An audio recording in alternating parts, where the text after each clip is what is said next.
affirming care is such an abuse of the child's rights that the court, as a court of the state, can take temporary emergency jurisdiction of the child. And I just wanted to clarify, this is a matter of family law in which a court can take temporary jurisdiction to determine if the child can go back to the parents or if the child needs to go into the system. But I just wanted to reiterate that it is our state government's position that access to gender-affirming care is one of its highest priorities. In that same legislative session, state statute was changed so that medical assistance, which is state taxpayer-funded insurance, covers so-called gender-affirming healthcare services. Nearly all health insurance plan offered in Minnesota now must cover gender-affirming care. There are some exemptions for religious organizations and nonprofits. And then I also wanted to address the Equal Rights Amendment, which is a proposed constitutional amendment that did not pass both bodies of our legislature in time by the end of our biennium here. But the ERA would provide constitutional protection for every individual, so that's adult and child, to define their own gender and related gender-affirming care. And so I just wanted to reiterate, this is not moderate. This does not reflect a moderate position, and I think folks are not aware of that generally. And so I just wanted to make sure that people were aware as we head into this election season of Governor Walz and his administration's position on gender-affirming care and parental rights to that effect.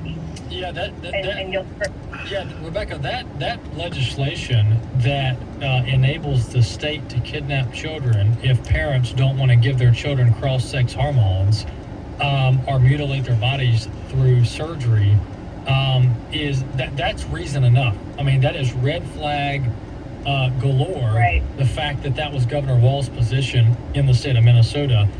Renee, tell us about the abortion issue. I mean, this is just one thing after another that is proving that Governor Walz is a far-left radical. Tell us about the abortion issue. Well, we've certainly had a radical overhaul of our previous laws with respect to abortion and guardrails that protect women, children, and, of course, these vulnerable preborn babies in the state of Minnesota. So in 2023, out the gate, Governor Walz and his administration, as well as the majority of legislators, said that their first priority was to ensure a fundamental right to abortion.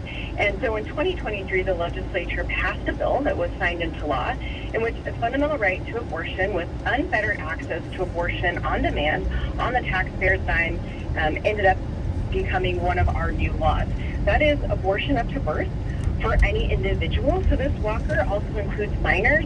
And it's not just a fundamental right to abortion, but as I said, it's a fundamental right to abortion without any guardrails. That's because they passed another bill in their large health omnibus bill, which repeals nearly all of our health and safety protections with any women or our daughters, young girls, as young as 12 years old who are seeking an abortion. So what does that mean? The repeal of the informed consent law, which simply required women and sadly girls to be informed about what happens to their body when they get an abortion. The repeal of the 24-hour waiting period between receiving this information and actually getting an abortion. Repeal of the physician-only law, which required physicians only to provide an abortion because, as we know, abortions often cause very dangerous medical complications. Now, it is not restricted to just physicians. In fact, my question is, who cannot provide an abortion? Also, the repeal of the hospital-only law, which required abortions after the first trimester to be performed in an abortion. And something to that point is if you take notice of the Attorney General's website, you'll see that he's also promoting telehealth with respect to abortions. We know that there's a lot of talk about mailing mifepristone and misopropyl across the mail to young girls who are seeking an abortion. So Walker, we're concerned that these young girls might be taking these dangerous abortion drugs, having abortions, and potentially bleeding out on their bathroom floors. So not only that, if that wasn't extreme enough and progressive enough, we also had an amendment which essentially functioned as repeal to the Born Alive Infants Protection Act.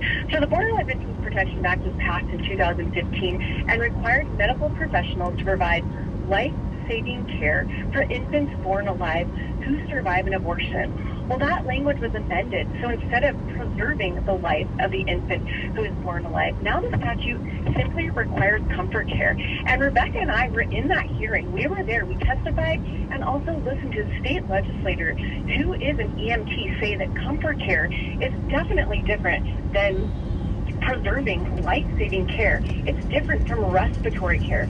So we have strong concerns about what happens now to infants born alive who survive an abortion. And the previous reporting requirements, if you may have heard, it's all over Twitter, it's all over social media, this is verifiably true. Those reporting requirements were removed from the statute. No longer are those reports required. But what we do have is Governor Walz and his administration's own Minnesota Department of Health verifiably saying that 5 infants in 2021 did survive an abortion, were born alive. We know that to be true of 3 infants also in 2019. I mean, I could go on about some other repealers and other things, but those are the general things that are coming out of Minnesota that just show, again, this is not a moderate administration, especially when it comes to women's health. Thanks so much, Renee. Once again, Renee Carlson and Rebecca Delahaut out of Minnesota. Tim Walz is not a moderate. The views and opinions expressed in this broadcast may not necessarily reflect those of the American Family Association or American Family Radio. 90.5 KTXG Greenville, Dallas. You're aware of how important it is to stay engaged in America's culture war. One way American Family Association helps you to do that is through action alerts. Here's how it works. Once or twice a week, we'll email you about matters critical to America's families, and we'll offer ways to take action. Visit afa.net today and tap the Action Alert sign-up button.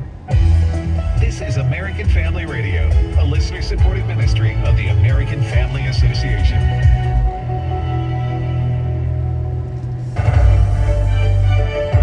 American Family News, I'm Robert Thornton. Lawmakers from both sides of the aisle are looking for answers after the second assassination attempt against former President Donald Trump. Here's Fox's Chad Pergro. Lawmakers are complimenting the Secret Service for foiling this attempt on the life of the former president, but it's unclear if the Secret Service has the resources to do its job. The Secret Service is tasked protecting President Biden, Vice President Harris, former President Trump, and both vice presidential nominees Tim Walz plus J.D. Vance. Lawmakers wonder if the Secret Service has the proper plan to guard former President Trump. At a hearing after the July incident, former Secret Service Director Kimberly Cheadle said the agency needs about 9,500 employees. Lawmakers gave the Secret Service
to rally on stocks, but it won't have an impact on Americans' daily lives as credit card interest rates and mortgage rates won't come down much. Texas State House Democrat Representative Ana Maria Rodriguez Ramos joins the crowded Texas House Speaker race, according to the Texas Tribune. She faces an uphill battle as Democrats are the minority party with 64 seats in the 150-member Texas House. 5 State House Republicans are challenging Republican Speaker Dave Phelan, who has served as Speaker since 2021. I'm Robert Thornton. Every day, AFA offers biblical insight on issues that others aren't willing to touch in the hopes that you'll become a world changer.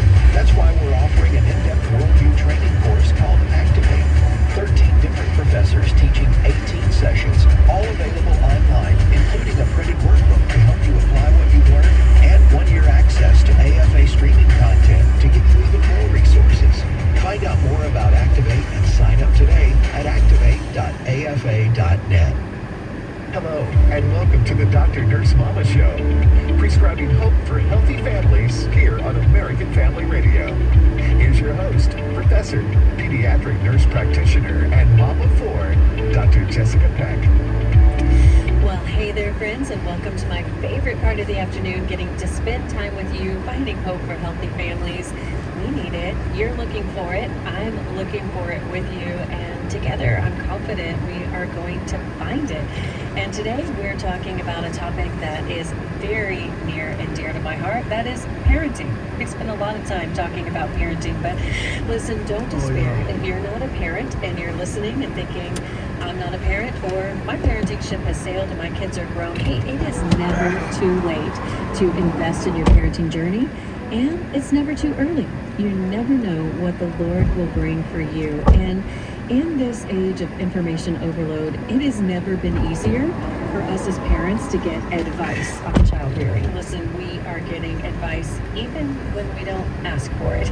It's always a joy when someone sends you a reel about parenting that seems like an accusation, and then you're thinking, oh, am I doing everything wrong? And what advice should we listen to? Have you ever followed an influencer only to hear them say something somewhere down the line that you think, oh my goodness, where did I miss this? Have I been following this person's advice and they believe this? Oh my goodness.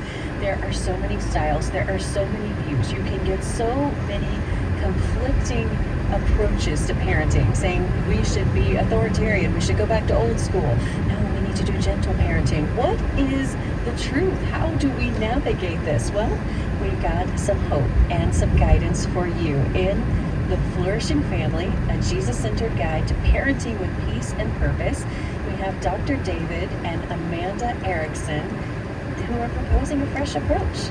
Looking, now you're going to see why I'm going to love this, the intersection of neuroscience and theology, where Jesus is at the center. And in their ministry at Flourishing Homes and Families, they examine gentle parenting, which we've talked about here on the show before, from a Christian perspective, and bring practical tips and biblical wisdom that teach parents how to cultivate gentleness, but confidence and peace in their homes and their lives. So if you are thinking, I really need some encouragement as a parent, because if you're like me and your kids are not standing in the corner waiting for you to come home to tell you what a great parent you are and how you've done such a great job today of balancing love and discipline, and you're setting them up for success in the future, your kids don't do that, mine don't either. We have some hope for you. So welcome, Dr. David and Amanda. We are so glad to have you here on the show today. Well, we're excited to be here. Thanks for having us. Thank you.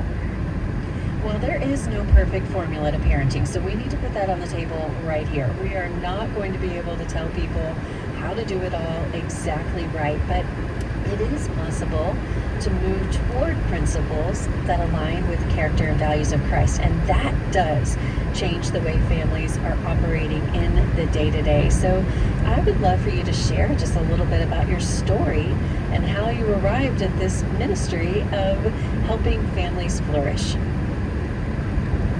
Well, I guess our story would start, we started not in a traditional way of parenting, but we started as foster parents, welcoming in a sibling group into our home, and that was a dramatic experience and a challenging time, and it really kind of made us stop and rethink a lot of the assumptions we brought into parenting. And then when we subsequently had our biological children, we kind of came back to that. We're like, okay, instead of just trying to repeat what we had seen as children, what is it that God called us to do? And that was kind of the genesis of where we got started.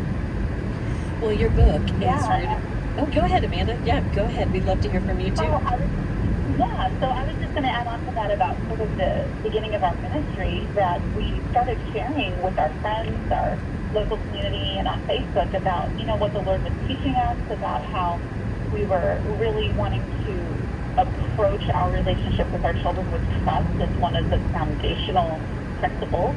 And as we were sharing, our posts were starting to kind of go viral sometimes from our personal pages, and so we decided to just start a business page, try and protect our family's privacy a little bit. And I remember David asking, like, well, how many people do you think will follow us? And I said, I don't know, maybe 100.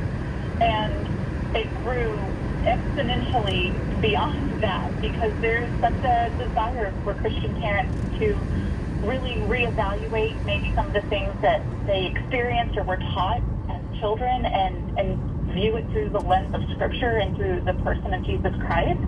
And we were willing to sort of wrestle with that learning publicly, and a lot of people came along for the ride. It's amazing what vulnerability and authenticity will do in today's influencer culture. It's like moths to a flame. When you are willing to say, that's my platform, is saying, hey, I don't have it all together. I don't have all the answers, but here's hope and healing I've found along the way. Here's where I've messed up. Here's what I've learned. That's what people want to hear, because I think today, when we look especially at parenting through the lens of social media, it makes us feel so bad about ourselves. You can do a little scroll through your social media and you see families who have nicer vacations than you. You see families who seem like they're closer than you. Parents who seem like they've got it all together and they've got, all of the holidays planned out just right. And you just feel like you're failing. You just feel like, okay, I must not be doing it right, because, I see all of the failures that my kids have behind closed doors, and your kids seem to be perfect out in public, or at least on social media. So how they're just trying to survive the day to day. So how do you define a flourishing family? I think it's important to start there. I love this question. It's probably one of my favorite questions, because it points us back to the heart of God. So in the Bible, we read that we were created in a garden. Humans were created in a garden with the purpose of flourishing and being in intimate, known relationship with God. And we, of course, are many miles away from that now. But our original purpose was to flourish and to be in relationship with God, who is a good gardener. And when we look at the world, and when we look at parenting advice or, success in your business, we hear the word thriving. And I don't have a problem with the word thriving at all. I think it's a wonderful, wonderful goal. But when we consider flourishing and what it means for a garden to flourish, like, you can walk through a neighborhood and see a the front of a home that just kind of has flower beds that have something growing in them, but they are not being tended. They're not being cared for. There is not someone who loves this little piece of earth and these plants and knows which ones go together and which ones serve each other and which ones flourish in the sunlight and which ones need the shade. There's just kind of, there's something growing. And then you walk by a neighborhood where there is a master gardener, and he or she has been intentional in creating this beauty. And we remember that flourishing is not our effort. It is the work of God in us and through us in our partnership with Him. And so we aren't merely striving to thrive. We are partnered with God in His good plan and good purpose for our homes, for our families, for us as individuals, in our marriages, in our calling. And we find our rest and our purpose in Him and the goodness that He has called us to. There are so many parallels, because I talk about this a lot as healthy families. We can't we don't have perfect families. There is no such thing as a perfect family. Healthy families can still, just like a healthy body can still get a cold, healthy families have conflict, and it's just like a cold. Sometimes it's the flu, and it may take you out for a few days. But just like you're talking about in flourishing, we cannot have flourishing or healthy families outside of partnership with God. And we're trying to do it on our own, and we're trying to gather all of this self-help and, worldly advice. And if we do not have that grounded in Christ, it is just going to disappoint us every single time. I know, because I've been there. I started my book talking about getting in a fight with my daughter, who was 13, and her throwing a book at my head while I was driving. And so let's exchange that. I don't think your family's perfect either. I'm going to go out on a limb. So can you share with us a time where you thought, our family is not flourishing, and how did you navigate a reset? Well, I remember one time very distinctly. We lived out in the country on a farm, and we had gone to town. We went to church, and then we went to the big city to do some shopping that afternoon. And it was just grumpiness all over the place. And our boys had this idea that since we were in the city, we should do something fun or expensive, really. And and so there was a lot of grumpiness and disappointment and frustration, and of course we're trying to do errands and get some shopping done, and so we just kind of had to take a pause and just get everybody out of the car and let everybody have their own space just for a few minutes, and then kind of come together. And we have something that we talk about a lot with our boys called a peace plan, and we just kind of had to get back in the car, turn the air conditioner on because we live in Texas, and just walk through that with our boys to be like, okay, here's what's going on. Here's, let's talk about what are you thinking? What am I thinking? How are we going to move forward? And just kind of take a moment to reset our afternoon and our expectations of what was going to happen. And then we could move on into a peaceful day.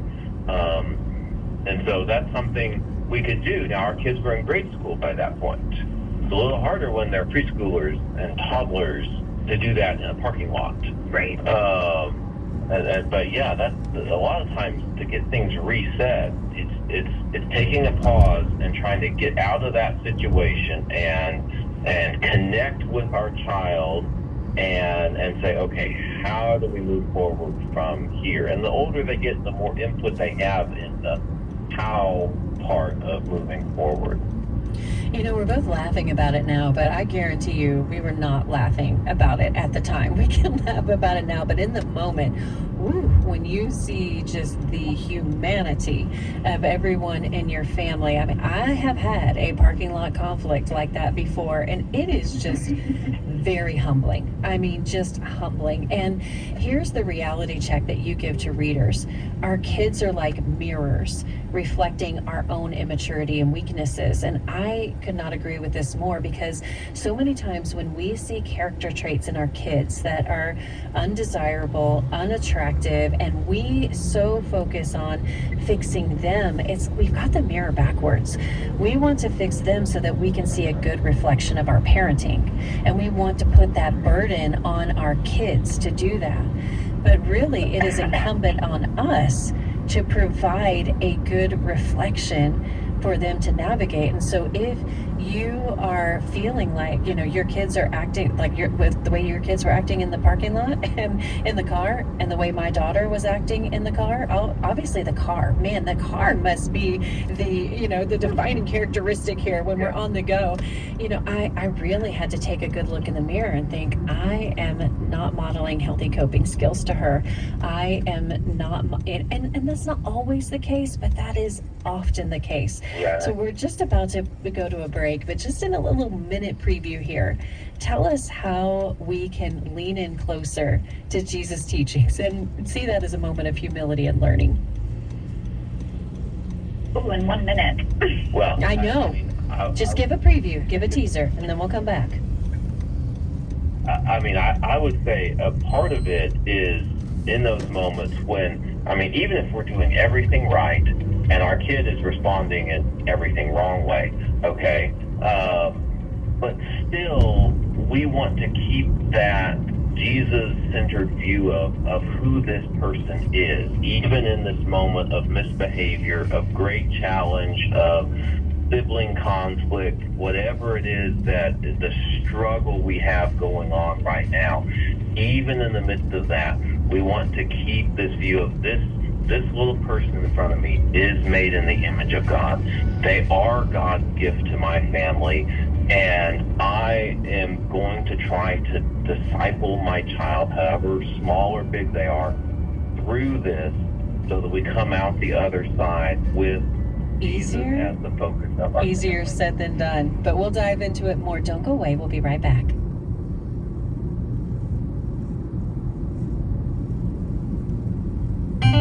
Today's culture is radically different from the one we grew up in.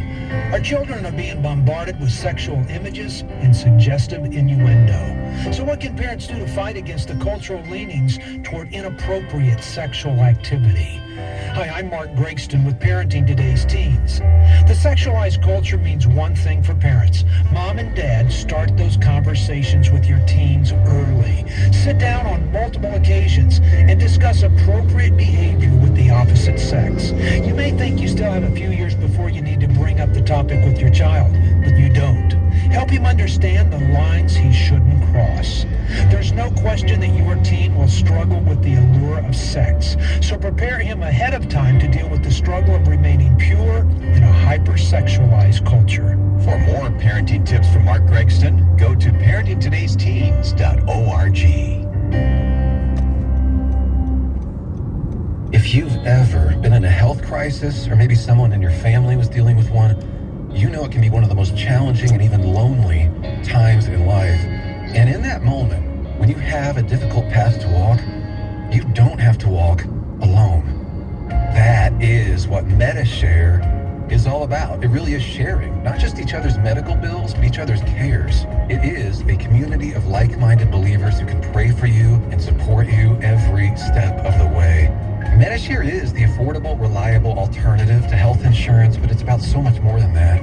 It's about peace of mind in the good times and the tough ones. You can call now. It is refreshing to talk to people who really are here to serve you. You can experience the difference the people of MediShare make right now and in the future, just when you need them most. Call now. It's 833-44-BIBLE. That's 833-44-BIBLE. 833-44-BIBLE. As events unfold and new information is made available, you deserve to know your news source is reliable. That's why more and more people trust American Family News. It's timely, accurate information with no hidden agenda, just integrity. And we cover areas that other news outlets are afraid to touch, like church matters. The reality is our kids need to understand the Bible's influence on our founders, the Bible's influence throughout our history. Missions updates. More than 300,000 children have been forced from their homes in Haiti this year. And the fight for life. Fates is challenging an Oregon Department of Human Services rule that excludes her from adopting any child because she would not violate her religious beliefs to promote Oregon's radical gender ideology. You can settle for what's called mainstream, or you can tap into the flow of news that matters most to you and your family. American Family News. Find us on the radio, online, or on our app. Get all the details at afn.net.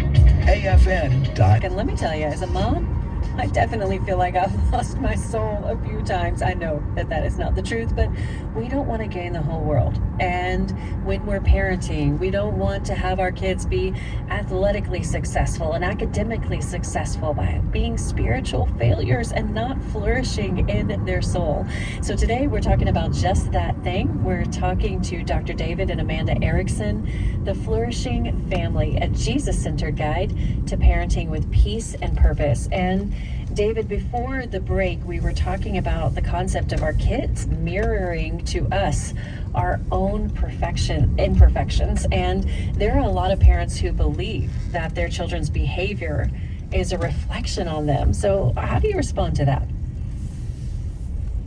Well, I would first say, yes, that is true. Our children, first of all, they tend to pick up our worst habits and mirror those really effectively, and then not mirror the good ones at all, it seems like. And so, sometimes we have to be realistic. They are immature, they are growing, they are developing. Their attempts are going to be childish in the way they try to do those things. And to not get discouraged. Like sometimes when we can add a burden to ourselves and say, well, I've been imperfect, now my kids are imperfect. Well, guess what? Everybody's kids are imperfect. Every mom and dad is imperfect. And we are going to try, though, to, show our kids the path to God the Father, right? That we as parents have this enormous privilege. I'm a theology professor. I spent 15 years teaching theology. And so teaching our children about who God is,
probably as well as we do, that there is so much judgment waiting for us, whether it is real or perceived, in the secular culture and even within the Christian culture. And there is this idea that our children, like every single action that our children are doing is a direct reflection of how we are parenting. And it's not usually said so explicitly, but it usually shows up in, like, on social media as a meme that's kind of just broadly talking about this generation and how, they wouldn't have gotten away with that with their parents, at some point in time in history. And, about a year ago, a little over a year ago, one of our boys had a very public conflict of expectations and just flat out disobedience. And I was, very aware how very public this was. And we took him aside and, very privately, not in the eye, under the eyes of others, 今日はどうだった？ corrected him, talked about what happened, explained what よかった。 was 別に。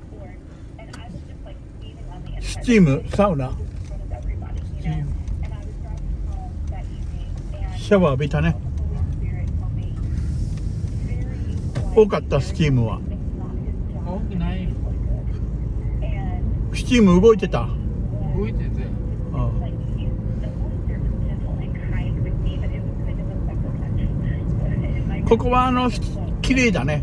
他と比べたら。 his job glorify our Father in heaven, and it is not his job to make me look good as a mom. And so really keeping perspective of what we are created for, what our ペルーの先生。 そう。 it is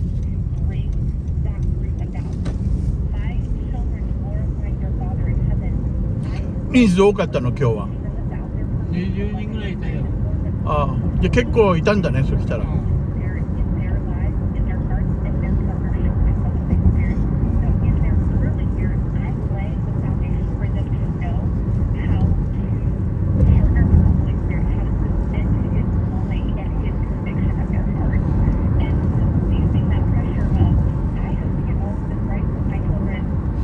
暑くない？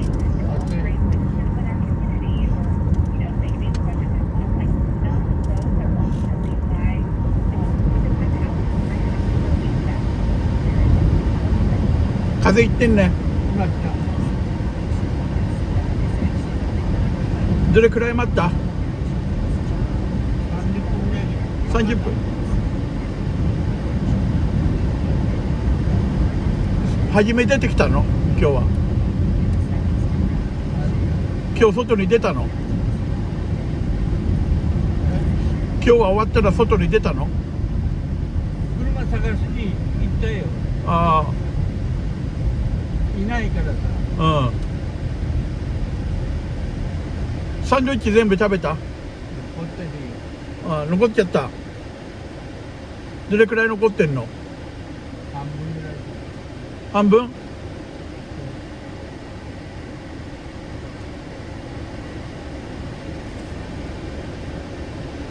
お母さんがランチ用意したから、刺身、寿司スト作ったよ、私が。It's going to fail. I'm going to fail. How do you help people who just feel frozen by fear? Well, I mean, one thing I would say in this whole discussion is one of the best things you can do as a parent is hang out with grandmas and grandpas because they've been through the whole process and, you know, they've had their kids, they've raised their kids, and, you know, when you're in that age where it's like, oh no, my child is 2 months delayed on rolling over, this is the end of the world. We need to, and grandmas will be like, honey, he's fine, okay?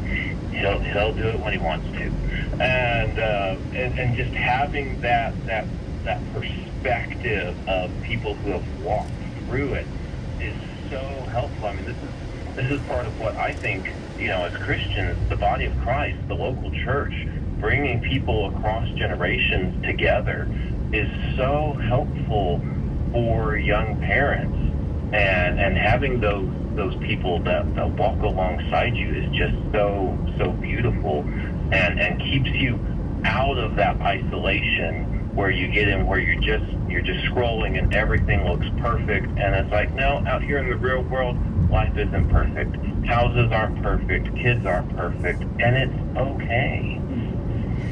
That is so hard because there is such freedom in just open confession. You know, when you mess up, when your kids mess up, because a lot of times I think we feel like we have to make excuses. Well, this happened because, you know, we experienced this and this trial and this hardship, and this person wasn't really nice, and this person encouraged them to do that, and, you know, I didn't know about this. But there is such freedom in just saying, you know what, we messed up. That wasn't our best. That wasn't us at our best.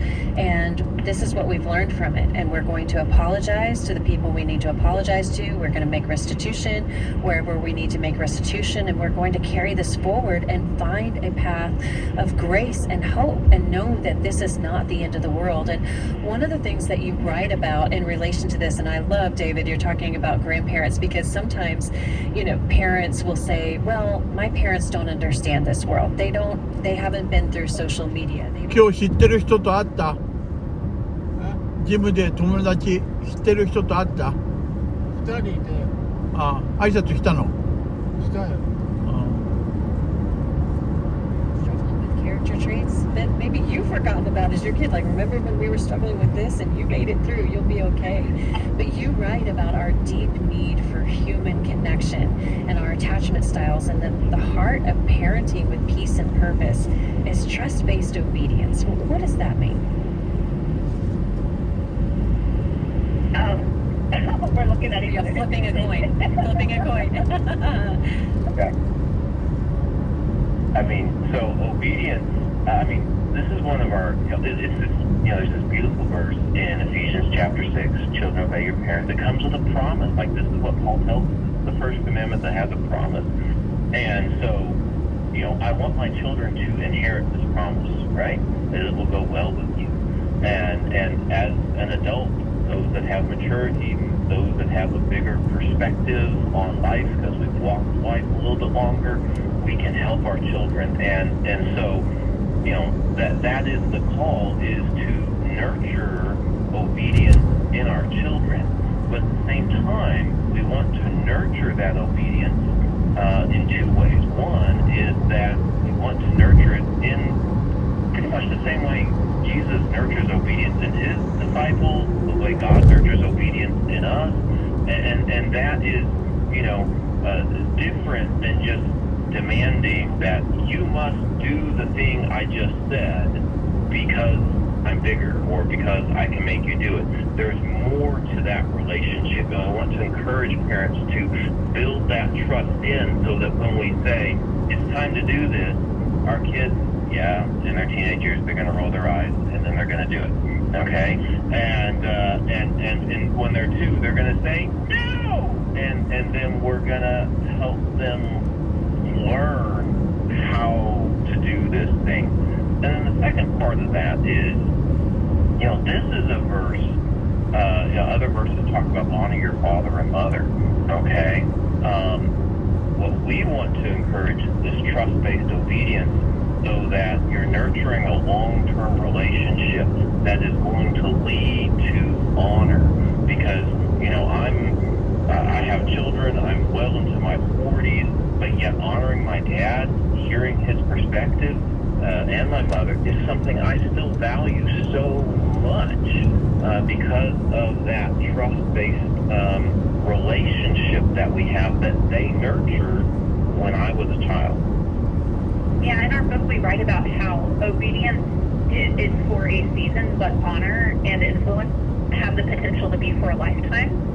And so as we are nurturing and helping our children learn obedience, I think that's something that can kind of get forgotten, is that it isn't something that they just intrinsically know and desire to do, and we want to help them learn to obey and want to obey. I think that we can often do that without this long-term vision of what honor and influence could look like in the future as they get older. And so we prioritize obedience as if it is the most important goal, or as if it is the highest value. And it is important. It's important to God. It's important to families. But it isn't isolated from the rest of the vision that God has for families.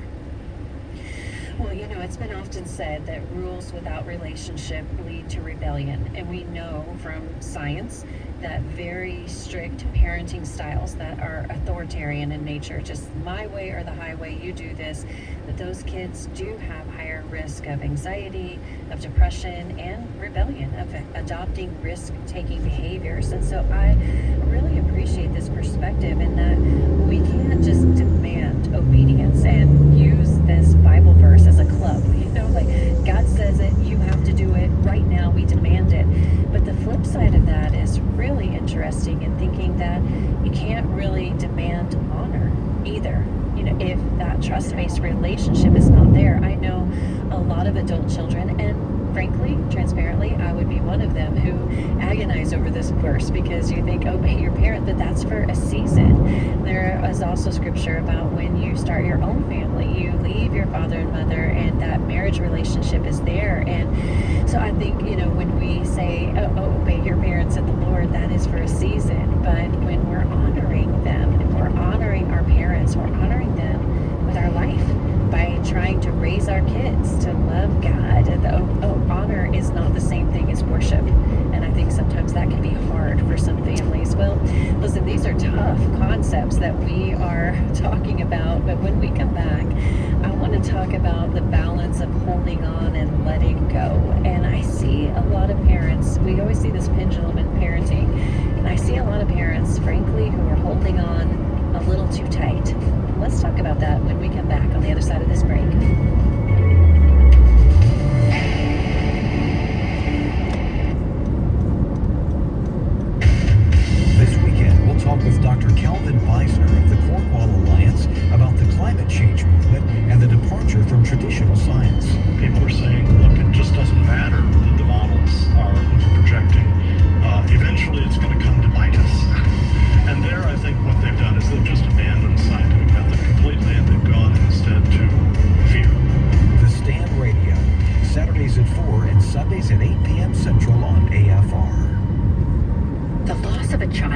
腹空いてるかね。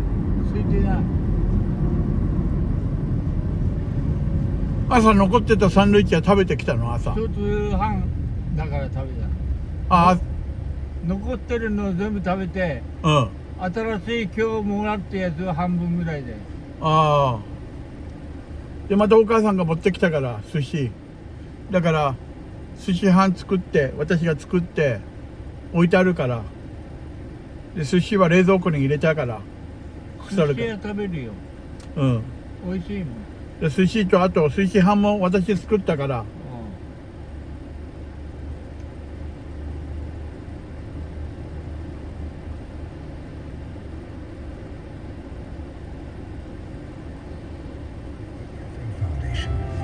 If you'd like to increase your retirement income and leave an impactful gift to the work of American Family Association, the charitable gift annuity is a... 焼き魚も持ってきたよ。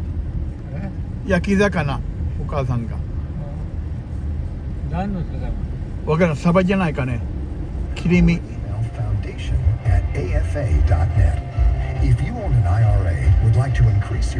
青汁は全部飲んだの？少し残ってる。あれは1日1杯でいいんだから。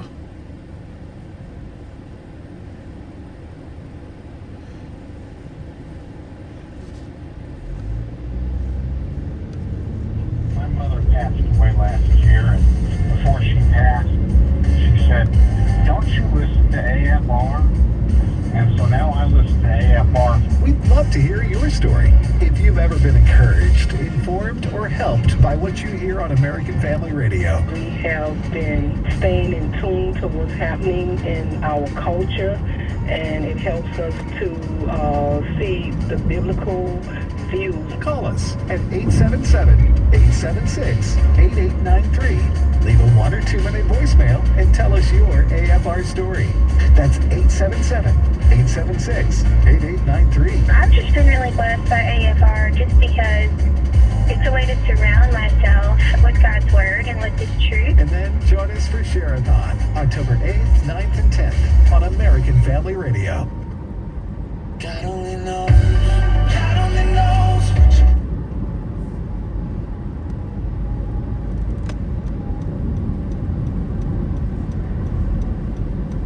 寿司冷蔵庫の中入ってるから。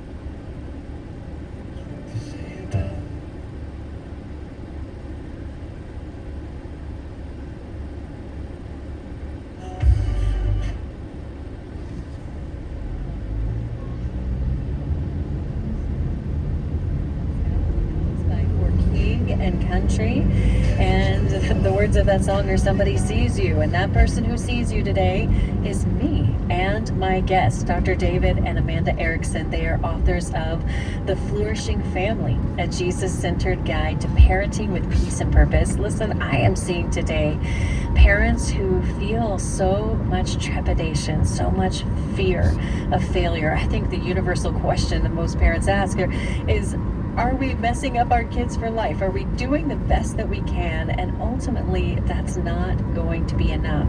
Before the break, we were talking about the difference between obeying and honoring your parents and the importance of the relationship, the trust-based relationship that goes along with those both ways, which is really, really important. And David and Amanda, one of the most difficult things I see in parenting is the balance of holding on and letting go. And when we look back to when we were growing up, I mean, our parents pretty much let go.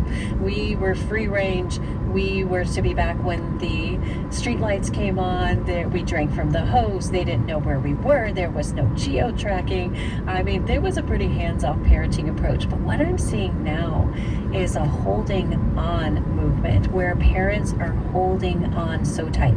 They're tracking their kids' every movement on their phone, and they are just in every little detail of their life. And there are pros and cons to each approach, but what do you say is the balance of what do we do to have balance, not holding on too tight, not being the one that has to be in control all the time, letting our kids have freedom to learn and grow and even fail? Mm-hmm. I would say let that trust relationship that we've talked about, of where we're encouraging them to trust us, but that trust is a two-way street. We're also building in where we are trusting them, and we're giving them opportunity to fail, to struggle, and then to help them when it doesn't work out and when things come down. And so, yeah, we just want to have that going both directions. And then the image that comes to my mind when we think about like holding on and letting go is really, helping our children learn to ride a bike. At the early stage of that, in the beginning, there's a lot of holding on. There's training wheels, there's helmets. Like, we are doing a lot to keep them safe, to protect them, to help them learn how to ride a bike. And we start practicing letting go when we start thinking, they might be ready to try this thing on their own. And then they fall down. And we hold on the next time. And maybe don't hold on quite as long. And then we think, you know what, they're getting really close. They're really close to being ready to balance and go down this super straight sidewalk. So we let go and see how they do. And maybe they make it a little farther, but they fall down again, and so we hold on again. And I think when we think about letting go of our kids a little bit at a time, we have to remember, they're going to fall down when we let go. And that's normal. That's a part of growing up. It's a part of learning. It's a part of our brains growing and learning how to have resilience and kind of learn to do different in the future so you don't fall back down. And sometimes we're going to have to come back and hold on, and then sometimes we're going to let them start flying on their own. And they're going to need us to hold on with a different situation and a different part of their childhood. And we're going to do the same thing. Practice letting go and be willing to hold on if they need help, and then recognize, they've got this. They're ready to go. Let them go. It's so hard, though, but failure is good for kids. And honestly, they should experience some level of adversity, some level of setback, because that's how they develop resilience. That is the way